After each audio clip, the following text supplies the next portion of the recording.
The South African Post Office was once a cornerstone of the nation, connecting communities, facilitating communication, and providing essential services. For decades, it served as a lifeline, delivering everything from letters and parcels to social grants and financial services. It was a symbol of national reach and a vital part of many South Africans' daily lives.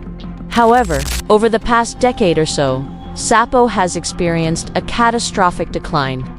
Years of mismanagement, corruption, and a failure to adapt to a changing world have brought it to its knees. The once bustling post offices are now often derelict, services are unreliable, and trust in the institution has plummeted.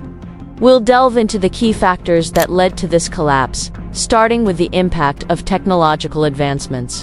One of the most significant external pressures on SAPO was the rise of digital communication. The advent of email, instant messaging, and online banking drastically reduced the demand for traditional postal services. People no longer needed to send letters or wait for physical statements. While other postal services globally adapted by diversifying, SAPO was slow to innovate, sticking to outdated models while the world moved on. This inertia was a critical misstep. Compounding these external challenges were severe internal issues. Poor governance and rampant corruption became endemic. Reports of irregular tenders, inflated contracts, and outright theft of funds surfaced repeatedly. These activities diverted crucial resources that should have been used for modernization and service improvement. Instead, they enriched a few at the expense of millions of South Africans who relied on the post office. Furthermore, a lack of strategic leadership crippled the organization. There was a constant churn of CEOs and board members, leading to inconsistent policies and a lack of long-term vision. Decisions were often politically motivated rather than commercially sound, further eroding the institution's financial stability and operational efficiency. The absence of a stable, competent leadership team meant there was no guiding hand to steer SAPO through its turbulent waters. The financial mismanagement was staggering. SAPO accumulated massive debts, struggled to pay its suppliers, and frequently failed to meet its salary obligations to employees. This led to widespread strikes and a further decline in service quality, creating a vicious cycle of public dissatisfaction and operational chaos. The once proud workforce became demotivated and disillusioned, directly impacting their ability and willingness to serve the public. A crucial blow came with the severe deterioration of infrastructure. Vehicles for delivery broke down and were not replaced. Buildings fell into disrepair. Technology systems became obsolete. Without the fundamental tools and infrastructure, even willing employees found it impossible to provide adequate service. Parcels were delayed or lost, and essential financial transactions became fraught with uncertainty. The impact on ordinary South Africans has been profound. Small businesses that relied on SAPO for affordable parcel delivery were forced to find more expensive alternatives. Stifling their growth, grant recipients, particularly in rural areas, faced long queues and unreliable payouts, often having to travel great distances multiple times to receive their rightful support.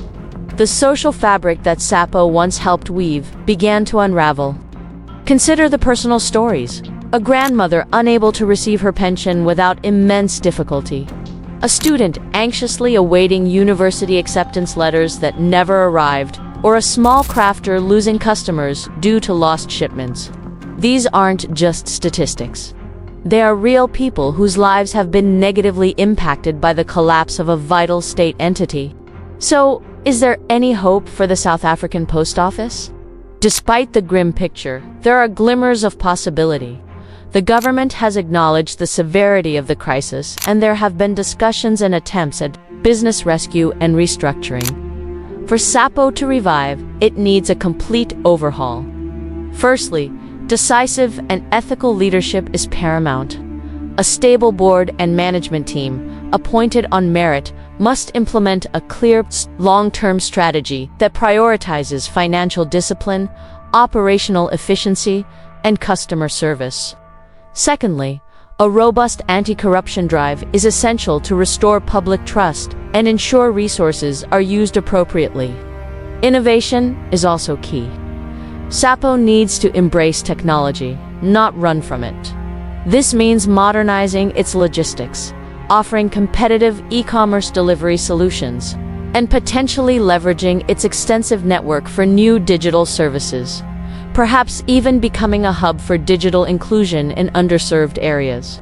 Finally, focusing on core strengths could be a pathway. While traditional mail is declining, parcel delivery, especially for e-commerce, is booming. SAPO has a unique national footprint that, if revitalized, could become a significant player in this market. Rebuilding trust and delivering reliable service would be the ultimate challenge, but not an impossible one. The road to recovery will be long and arduous, but the potential benefits of a functional, efficient post office are immense for South Africa. It would not only provide essential services, but also contribute to economic activity and social cohesion. With strong political will, competent management, and a renewed focus on serving the public, the South African Post Office could perhaps one day rise from the ashes, a leaner, more modern, and more relevant institution for the 21st century. Let us know what you think in the comments. Do you think SAPO will be fixed? Don't forget to like and subscribe. See you in the next video.